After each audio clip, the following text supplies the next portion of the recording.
आज क्या क्लास है? 22 जुलाई 1968।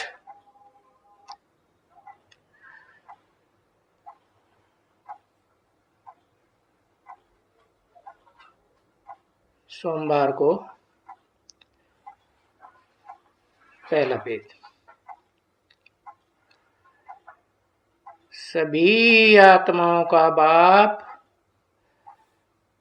सभी आत्माओं को समझाते हैं, क्योंकि ये सभी आत्माएं क्यों कहा, आगे चल करके बच्चे जानते हैं कि सर्व की सदगति दाता है एक ही बाप। सर्व माना जो भी आत्माएं हैं,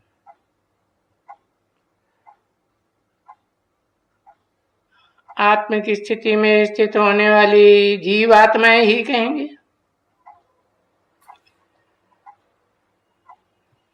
क्योंकि जैसे उनको शरीर है ही नहीं।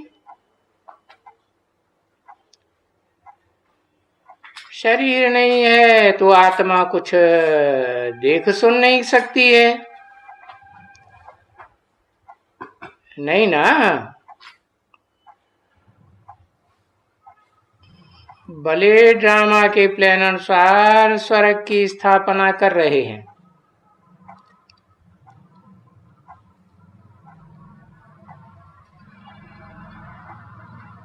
बाप की श्रीमत के अनुसार, पर बाप तो पढ़ाई करके फिर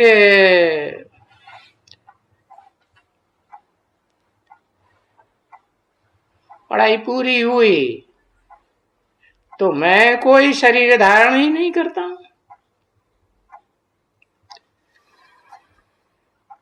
फिर शरीर के आधार से मैं देख ही नहीं सकता, बिगर देखे ही क्या कर सकूंगा।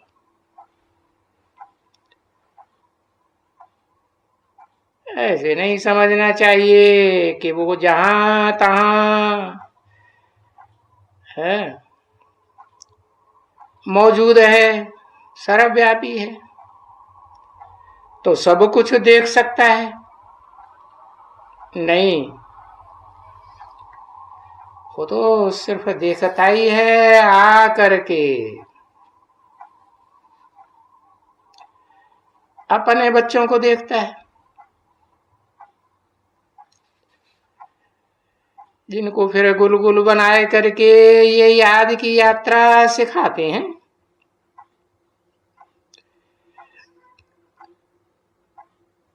इस याद को आत्मा की यात्रा कहना चाहिए, पक्की पक्की यात्रा, योग नहीं कहना चाहिए। योग तो हठ योगियों के लिए है, या तो वो भक्तों के लिए है, परंतु ये तो ईश्वरीय ज्ञान है और वो ईश्वरीय देने वाले, ज्ञान देने वाले कोई अनेक गुरु नहीं है। वो तो सिर्फ एक शिव बाबा ही होता है, उसको ही ज्ञान का सागर कहा जाता है, सच्चा सच्चा सतगुरु। बाकी तो जो भी हैं वो सभी गुरु हैं। कहते भी हैं सच्चा सतगुरु शिव भगवान, तो सच्चा एक है सदगुरु, तो बाकी क्या हुए? सच बोलने वाला तो एक ही है, सचखंड स्थापन करने वाला है, जिसे सतयुग कहा जाता है। तो देखो, सतयुग में ये भारत सचखंड था और उसमें सभी देवी देवताएं निवास करते थे।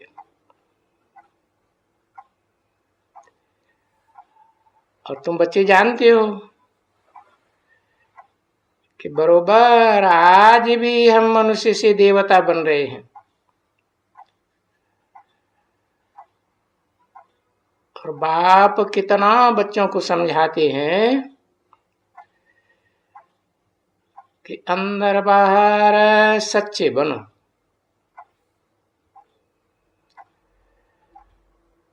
उस एक सच्चे के साथ सच्चे बनो।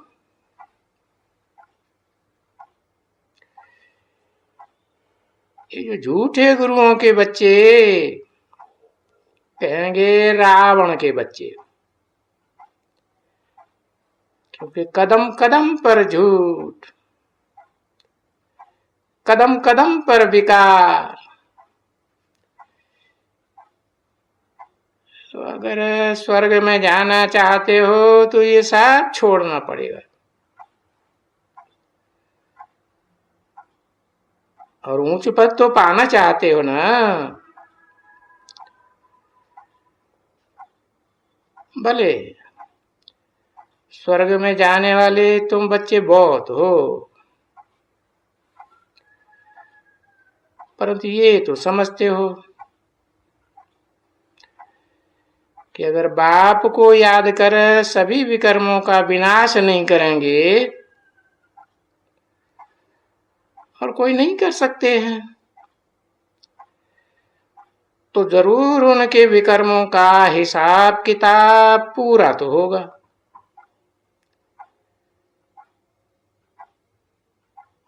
और सजाएं खाए करके पीछे कमती पद पालेंगे।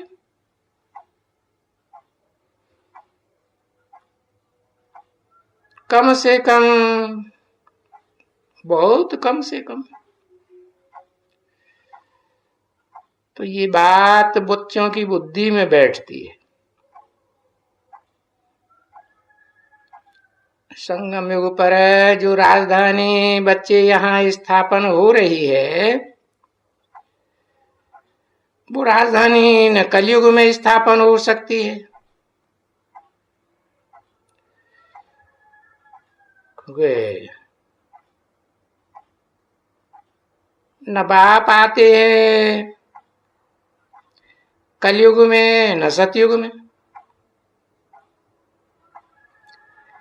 वो तो आते ही है दोनों युगों का जब मेल संगम होता है।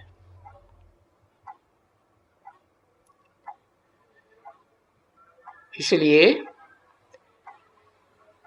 इस संगम युग को कहा ही जाता है पुरुषोत्तम कल्याणकारी युग।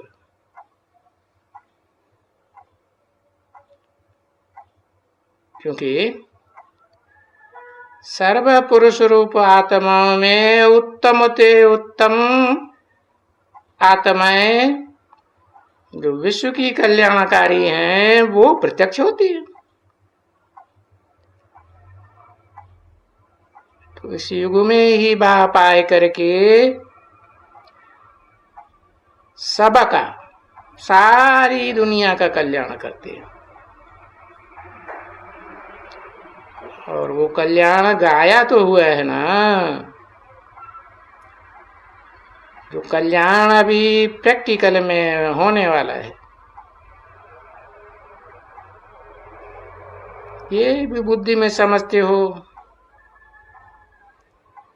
ये कलह क्लेश के युग के बाद ही सतयुग आने का है। इसलिए सतयुग और कलयुग के बीच में संगम युग तो जरूर चाहिए।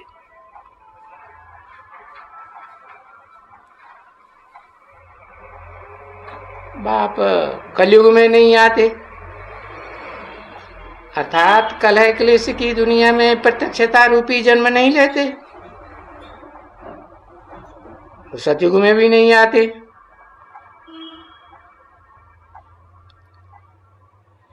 या तो आकर के उसमें प्रवेश करें,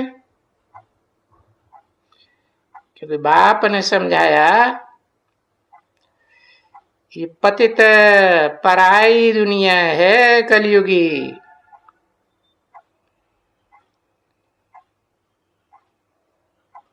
और गाते भी हैं बरोबर, दूर देश का रहने वाला आए देश पर आए। कौन सा दूर देश? जहां आत्माएं ही आत्माएं रहती हैं, आत्मलोक, जिसे मुसलमान अर्श कहते हैं, क्रिश्चियंस सुप्रीम एबोर्ड कहते हैं, सोल वर्ड, भारत में परम धाम कहते हैं। तो इतनी दूर से पराए देश में अपने बच्चों से आकर कहां मिलेंगे?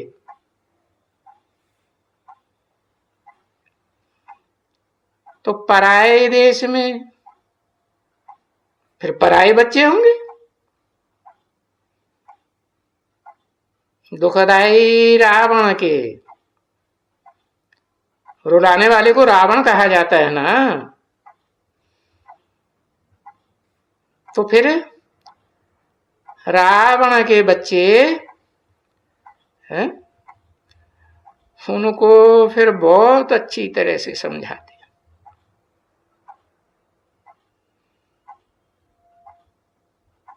इसलिए कहते हैं,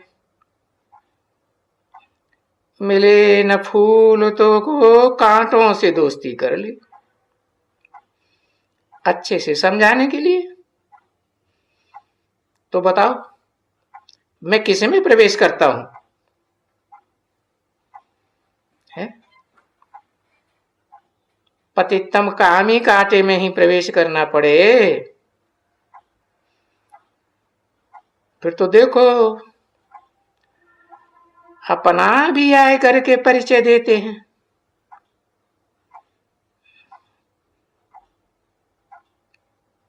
जिसमें प्रवेश करता हूं वो भी फिर अच्छी तरह से समझ करके औरों को समझाते हैं।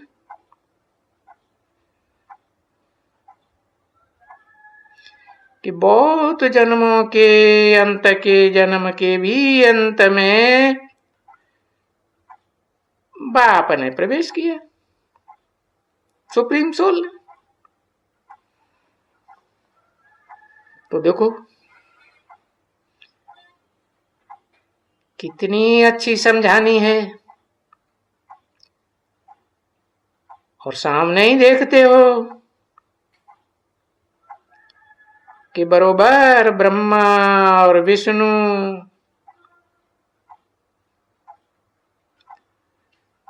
फिर तो बाप ने समझाया कि शंकर का कोई पाठ नहीं है, क्योंकि पाठ तो कर्मेंद्रियों से बजाया जाता है ना।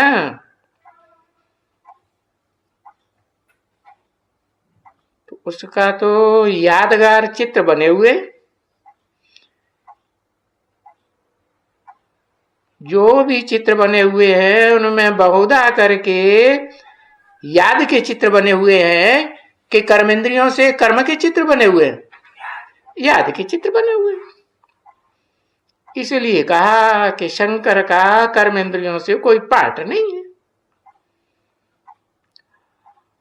और नहीं इस दुनिया में आत्मिक स्थिति में स्थित होने वाला कोई शंकर होता है।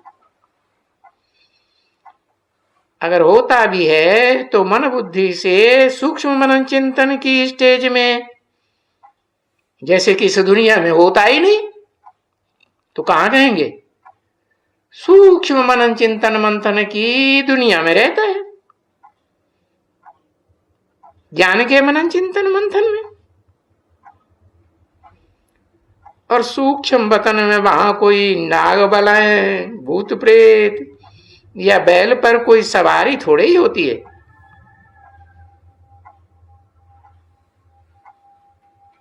हाँ, सूक्ष्म वतन का सिर्फ बच्चों को साक्षात्कार होता है। कौन से बच्चों की बुद्धि में? जिनकी बुद्धि में अच्छे से गहराई से ज्ञान बुद्धि में बैठता बैठता नहीं, बच्चा बुद्धि है।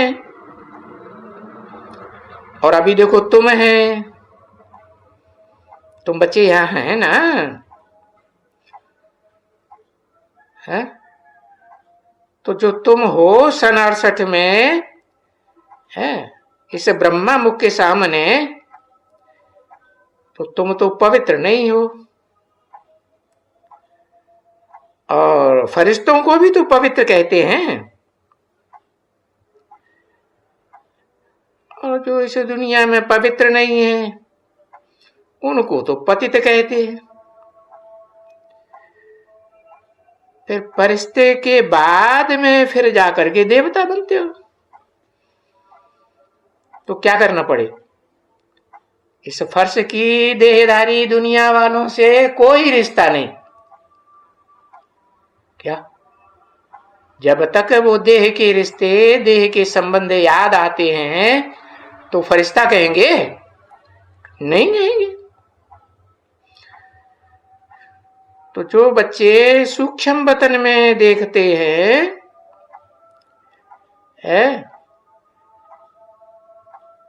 तो संपूर्ण देखते हैं।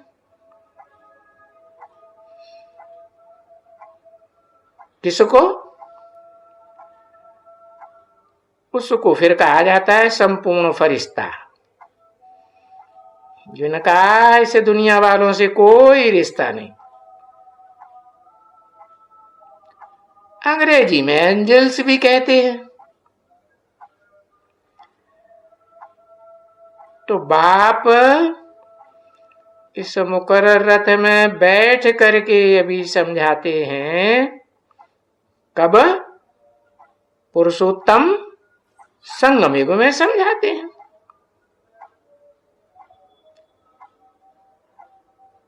नहीं तो समझानी सिर्फ एक अक्षर में समझाए देते हैं। क्या? अपनी आत्मा के पार्ट को, आत्मा के स्वरूप को समझ करके है, मुझ बाप के प्रैक्टिकल पार्ट को याद करो। गीता में इसके लिए क्या कहा है? क्षेत्र अर्थात शरीर, जिस मुकर्रर रथ में बाप प्रवेश करते हैं, अर्जुन के रथ में प्रवेश करते हैं ना, तो उस क्षेत्र और क्षेत्रज्ञ, उस शरीर रूपी ज्ञाता को, जो इस षष्ठी रूपी रंगमंच पर पहले नंबर की आत्मा है, उसको जानने वाली, पहचानने वाली कौन? Supreme soul. और कोई उसे पहचानता है इस दुनिया में? तो वो हुआ क्षेत्रज्ञ। इन दो की पहचान मिल गई तो समझ लो ज्ञान की पूरी समझानी मिल गई। तो जो बच्चे ज्ञान में बहुत सयाने हो गए हो, क्योंकि समझाए तो सकते हैं और समझाना छोड़ते हैं। समझाना छोड़ करके फिर सिर्फ कहते हैं तुमको वो अलफ, जो उर्दू में अलफ अक्षर होता है ना, खड़ा हुआ, काहे में खड़ा हुआ? पुरुषार्थ में आदि से लेकर के अंत तक खड़ा रहने वाला, उसको पक्का पक्का समझ करके, सीख करके याद करना है। क्योंकि अलफ माना ही बाप, उसे उर्दू में कहते हैं मुसलमान अल्लाह, ऊंचे ते ऊंचा।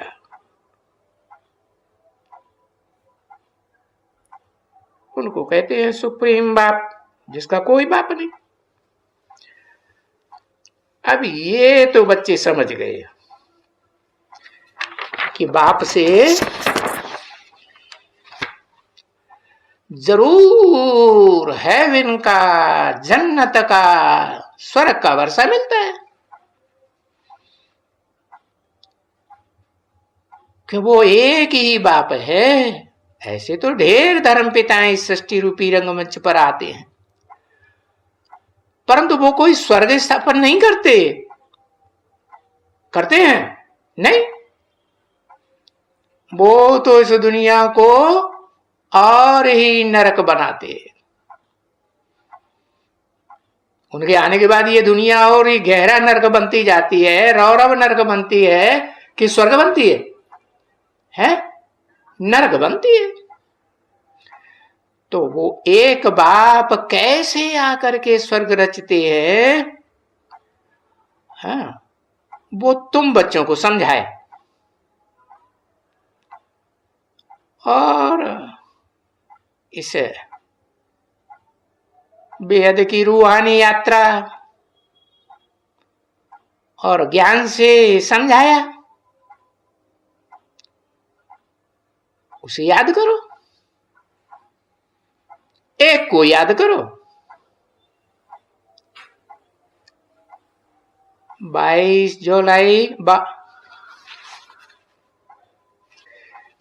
जुलाई 1968 की प्रातः क्लास का दूसरा पेज। बच्चों को समझाया गया कि मीठे बच्चों, भक्ति में ज्ञान नहीं होता है।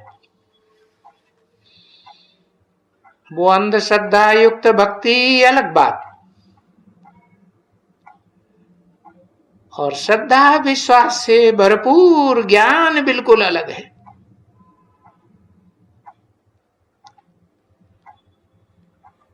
तो समझ लेना चाहिए कि भक्ति बिल्कुल अलग है और ज्ञान सिर्फ सुप्रीम सोल बाप ही देते हैं। और देते किसको है? ब्राह्मणों को देते हैं। कौन से ब्राह्मणों को? है चोटी के ब्राह्मणों को। भक्ति मार्ग में विराट रूप दिखाते हैं ना, उसमें सबसे ऊपर क्या दिखाते हैं? चोटी। और देखो, जिस मुकर्रर रथ में प्रवेश करते हैं वो भी चोटी का ब्राह्मण है ना। उस चोटी की यादगार कोई है इस दुनिया में? क्या? एवरेस्ट चोटी। स्थूल रूप में यादगार भी बनी हुई है, उससे ऊंची दुनिया में कोई भी ऊंची चोटी नहीं है। तो बाबा ने समझाया ना, ये दुनिया एक चक्कर है सृष्टि रूपी। जैसे वो चक्कर समझाया है, जैसे ये भी चक्कर है। एक चक्कर है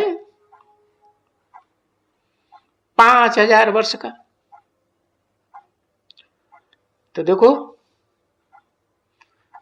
इस चक्कर में अभी इस पुरुषोत्तम संगम युग में तुम ब्राह्मण बच्चे हो ना। अभी ब्राह्मण हो, फिर तुम बायजोली खेलेंगे। बायजोली में क्या क्या बनेंगे?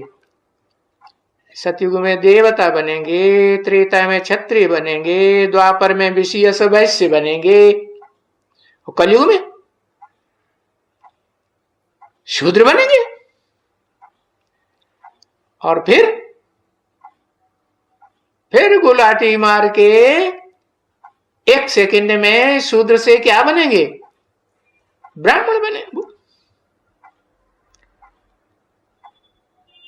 तो बच्ची बायजोली समझती है,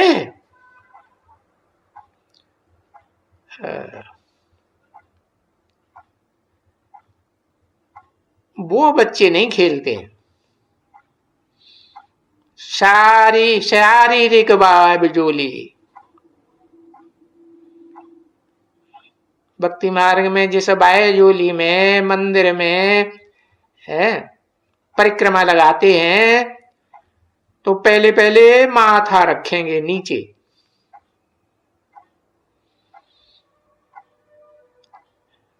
फिर गुलाटी मार के माथा ऊपर, तो बनेंगे पीछे देवताएं, फिर कहेंगे क्षत्रिय, फिर वैश्य, फिर शूद्र। ऐसे होता है ना।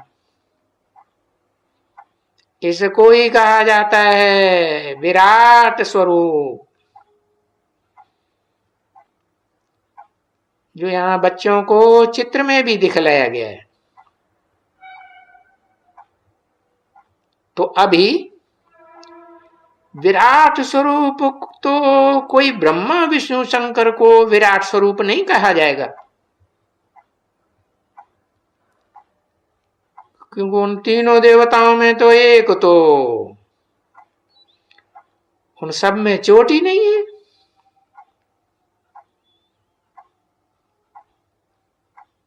और तीनों में तीनों को ब्राह्मण भी नहीं कहेंगे।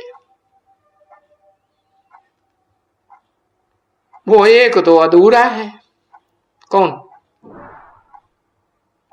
अरे ब्रह्मा, उसको याद करने के लिए बोला, उसका फोटो याद करना है, फोटो रखना है नहीं, क्योंकि वो तो है अधूरा। इसलिए ये जो बच्चे उस ब्रह्मा को याद करते हैं, ये बेचारे कुछ नहीं जानते हैं। जानते हैं? नहीं, नहीं जानते हैं कि बाप कोई है, कोई ब्रह्मा के तन में आते हैं, क्योंकि ब्रह्मा तो अनेकों के नाम है? ब्रह्मा को संगठित मुख दिखाए जाते हैं ना, चतुरानन पंचानन कहते हैं ना। तो मुख इतने हैं तो ब्रह्मा भी उतने ही हुए ना। जितने मुख होंगे उतने शरीर भी होंगे कि नहीं? हाँ, तो वो बेचारे नहीं जानते, क्योंकि ब्राह्मण तो जरूर चाहिए, और चोटी के ब्राह्मण चाहिए, असल सूर्यवंशी बनने वाले। क्योंकि इस दुनिया में ब्राह्मण कुल है सर्वोत्तम कुल। क्योंकि उन सर्वोत्तम कुल वाले सूर्यवंशी बच्चों को बाप आकर पढ़ाते हैं। ओम शांति।